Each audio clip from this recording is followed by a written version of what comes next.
네, 첫 번째 정론 일침입니다. 원희룡 한동훈 공방에 배현진이가 왜 끼어들어? 자, 원희룡과 한동훈 최상병 특검법 대응법을 두고도 공방을 벌였습니다. 원희룡이 최상병 특검 해야 한다는 주장을 아직도 유지하고 있냐? 한동훈한테 물었어요. 한동훈이가 경찰 수사는 사고 원인에 관한 거고 특검이 말하는 건 사고 이후에 처리에 관한 것이다 라고 하면서 입장 유지의 뜻을 밝혔는데 이거 황당한 답변 아닙니까? 지금 수사가 경찰 수사만 있었습니까? 공수처 수사는 뭐예요? 지금 공수처 수사가 되고 있잖아요. 그리고 박정훈이 저 항명 사건도 지금 재판 중이잖아요. 해병대 특검, 해병대원 순직 관련된 수사는 세 갈래로 이루어지고 있었던 겁니다. 하나는 최상병 사망과 관련된 수사. 이거는 경북경찰청입니다. 왜 경북경찰청이냐? 해병대가 포항에 사령부가 있으니까 사령부 소재지인 경북경찰청에서 수사를 해왔어요. 그 다음에 이른바 수사 외압. 그러니까 이 한동훈의 말에 따르면 사건 이후 처리에 관한 부분은 어디서요? 공수처에서 이걸 해왔어요. 지금도 하고 있어요. 공수처가. 하고 있어요. 특검이 아닙니다. 공수처가 하고 있어요. 그 다음에 세 번째는 박정훈이라는 자, 이 수사단장. 이 자가 항명한 거, 이종석 국방장관한테 대놓고 항명한 것과 관련해서는 수사가 끝나서 재판 중이에요. 이 세 갈래로 지금 진행되어 왔어요. 한동훈이가 뭐 기본 팩트도 지금 제대로 모르면서 지금 얘기를 하고 있는 것 아닙니까? 한동훈이 이렇게 주장했습니다. 저는 더불어민주당이 추진하는 특검법은 강력하게 반대하고 거부권 행사를 끝까지 지켜내야 한다고 생각한다. 하지만 이 상황을 돌파하고 민심을 받는 입장에서 대안을 제시하는 것이다. 이러자 원희룡이 경찰의 불송치 이후에 보면 이번에 경찰이 임성근 해병 1사단장 불송치 결정 내렸잖아요. 그거 얘기하는 겁니다. 원희룡이 경찰의 불송치 이후에 보면 수사권이나 수사 의무 자체가 성립하지 않기 때문에 직권남용이라든지 압력이 성립될 기반이 없다는 게 1차적 판단 아니냐. 그런데 수사 내용이 다르다고 해서 야당의 의혹으로 특검을 해야 하냐 이렇게 다시 물었어요. 그러자 한동훈이 원희룡을 향해서 그럼 어떻게 특검을 막을 건데요? 막을 자신 있어? 막을 자신 있어? 국민의힘 의석 108석으로 과연 계속 막을 수 있어? 이렇게 되물어봤어요. 그러자 원희룡이 혹시 특검 반대표를 이탈시킬 생각인가? 라고 대응을 했어요. 자, 뭐 제가 이 두 사람의 공방에 일일이 끼어들고 싶진 않아요. 그러나 한 가지 분명한 건 있습니다. 자, 한동훈이 원희룡한테 그럼 특검 어떻게 막을 건데 막을 자신이 있냐 그랬죠. 108석으로 계속 막을 자신이 있냐 그랬죠. 108석이면 계속 막죠. 108석이 계속 똘똘 뭉쳐있으면 왜 못 막아요? 100번이고 1000번이고 108석이 뭉쳐있으면 막아요. 그거밖에 더 있잖아요. 그거밖에 더 있나요? 그 방법밖에 없잖아요. 그래서 108명이 똘똘 뭉쳐서 특검법을 반대하도록만 만들면 된단 말이에요. 그런데 쓸데없이 독자적 특검론이니 뭐니 해서 오히려 전열을 지금 흐트러뜨려 놨잖아요. 그래서 뭐 별로 머리도 좋지 않은 것 같은데 괜히 복잡하게 얘기하고 생각하지 말자고요. 그냥 간단한 거예요. 108명이 똘똘 뭉쳐서 특검법 부결시키면 끝나는 거예요. 지금 이게 108명이 똘똘 뭉쳐서 부결시켜야 될 법이 특검법 하나만 있는 거 아닙니다. 제가 조금 전에 전해드렸잖아요. 좌파들은 아니면 말고 식으로 56개 법안을 7월달 안에 다 통과시키겠다는 거예요. 그럼 다 이거 정부에 넘어올 거 아니에요. 그러면 대통령 입장에서 정부 여당 입장에서 다 이거 거부권 행사해야 되거든. 전부 다 위헌 독소 조항이 잔뜩한 법이니까 노란봉투법 같이. 그럼 어떡할래요? 그때 108석이 똘똘 뭉치면 아무 문제 없어요. 대통령이 거부권 행사해. 저쪽에서 재해결하자. 108명이 가서 부결. 끝. 얼마나 쉬워요. 그 쉬운 거를 그래 이렇게 어렵게 가야 되냐고.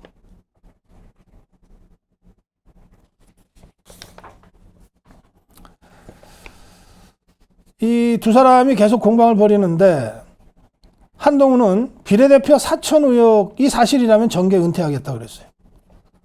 그러면서 이 원희룡이 이 당무감찰을 같이 받겠느냐, 사천 의혹 관련해서 당무감찰을 같이 받겠느냐 이렇게 질문을 하자 사천 대상이 된 후보들, 나 그 사람들 이름도 모르겠다. 그 두 분과 제 처가 아는 사이라면 정계 은퇴하겠다. 맞아면 한동훈의 아내가 공천에 개입했고 구체적으로 두 사람과 인연이 있다. 이런 식의 문제 제기가 있으니까 한동훈이가 그 두 사람과 제 아내가 아는 사이라면 정계 은퇴하겠다 이랬어요. 근데 그것도 참 황당하네. 왜 이름도 몰라? 자기가 공천 책임자잖아. 여러분, 이게 공천 책임자는 공관위원장이 공천 책임자인지 잘못 아시는데, 공관위원장은 공천의 실무 책임자예요. 실제로 공천이 확정되는 것은 공관위의 추천을 비대위원회가 심의해서 의결해야만이 공천이 확정되는 거예요. 그거는 국민의힘이나 비례대표나 다 똑같았어요. 그러면 최종적으로 의결해서 이 사람 공천 줘! 라는 결정은 누가 한다고요? 한동훈이 하는 거예요. 근데 한동훈이가 지가 공천 준 사람 이름도 몰라? 이게 말이 되냐고. 공천 준 사람이 수천 명, 수만 명쯤 돼? 비례대표 달랑 20명 내외예요. 이 사람들 이름을 지가 어떻게 몰라? 원희룡은 한동훈이 우리 당에 입당도 해본 적 없는 사람들과 공천 같은 민감한 문제를 수시로 의논했다고 주장했어요. 그러면서 이런 내용이 지난 5월에 CBS에 이미 보도됐다. 국민의힘과 국민의 미래에서 도저히 한동훈을 포함한 주변 인물 측근이 관여한 것을 빼고는 설명할 수 없는 공천이 자행됐다. 그리고 단순히 언론 보도만 아니라 다른 근거도 있다. 이렇게 이제 주장을 하니까 한동훈이가 지금 이 자리에서 말해! 라고 나를 세웠어요. 원희룡이 그럼 지목하겠다. 말해라고 하니까 내가 지목하겠다. 이모 전 서기관, 강모 변호사, 그리고 현재 비례대표 의원도 있다. 그런데 이 사람들이 들어간 기준과 절차에 대해서 아는 사람이 하나도 없다. 그런데 내가 언제 어디서 어떻게 하는 식으로 구체적으로 사실관계를 말하기 시작하면 이 사람들이 다 증거 조작할 것 아니냐. 그러니 나한테 자꾸 묻지 말고 객관적으로 당무감찰을 같이 받자. 내가 아는 거를 당무감찰에다가 다 얘기할 테니까 네가 아는 얘기도 당무감찰에다가 다 얘기해라. 그리고 객관적으로 확인하자 그러면. 그러자 한동훈이가 갑자기 김의겸이를 소환합니다. 이 대목에서 어떻게 김의겸이가 생각이 났는지 모르겠는데 한동훈이가 갑자기 이렇게 얘기해요. 김의겸이보다 원희룡이 더 못하다. 이게 왜 갑자기 김의겸이가 튀어나왔는지 모르겠네. 김의겸이보다 원희룡이가 더 못하다. 이게 무슨 술자리 의혹, 청담동, 이거 아마 염두에 둔 모양이네. 김의겸이는 녹음이라도 틀었다. 원희룡은 김의겸이보다 더 못하다. 그냥 던져놓고 다음으로 넘어가고 이런 식의 구태정치 그만해야 한다.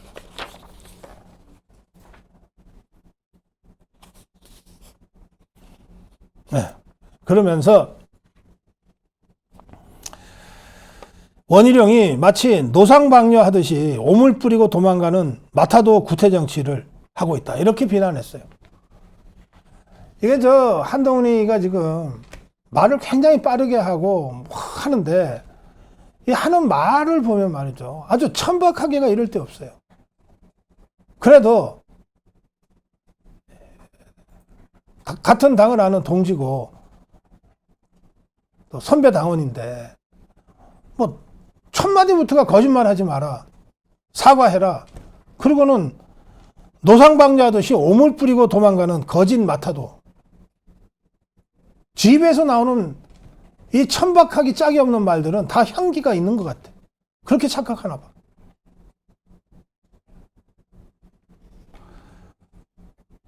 또 원희룡이가 이렇게 얘기합니다. 한동훈이 김경률이를 금감원장으로 추천했다는 보도가 있었는데 그걸 한동훈이는 사실무근이라고 했다. 그럼 좋다. 총선 때 사천 의혹, 그다음에 장해찬이가 제기한 사설 여론조성팀 의혹, 이것도 다 무조건 사실무근이라고만 하고 있는데, 그러면 사천 의혹, 사설 여론조성팀 의혹, 김경률 금감원장 추천 의혹, 셋 중에 하나라도 사실로 드러나면 그때 가서는 너 정계 은퇴하겠냐? 라고 물어봅니다. 그러자 한동훈이가 원희룡의 계속된 거짓 마타도들에 답한다. 그런 사실이 전혀 없다. 그래놓고 마치 노상방뇨하듯 오물 뿌리고 도망가는 거짓 마타도 구태정치 어쩌고저쩌고 이렇게 나가는 거예요. 발언들이 천박해서 제가 더 이상 인용하지 않겠습니다. 그런데 국힘 선관위는 총선 공천 마타도 확대 재생산하면 제재 조치 취하겠다고 입장을 밝혀서 마치 마타도 하지 말라고 하는 한동훈의 주장을 손들어주는 듯한 모습을 갖추고 있어요. 아 참, 서병수 정신 차려. 선대위가 이런 거 하는 거 아니야. 선대위는 의혹이 제기되면 의혹이 사실인지 아닌지를 확인하는 일부터 하는 거예요. 확인도 안 하고서 무작정 한동훈이 말 따라 마타도 어쩌고저쩌고 경고나 하고 있어. 그냥 나 한동훈이한테 줄선 선대위라고 그냥 광고하고 다니지.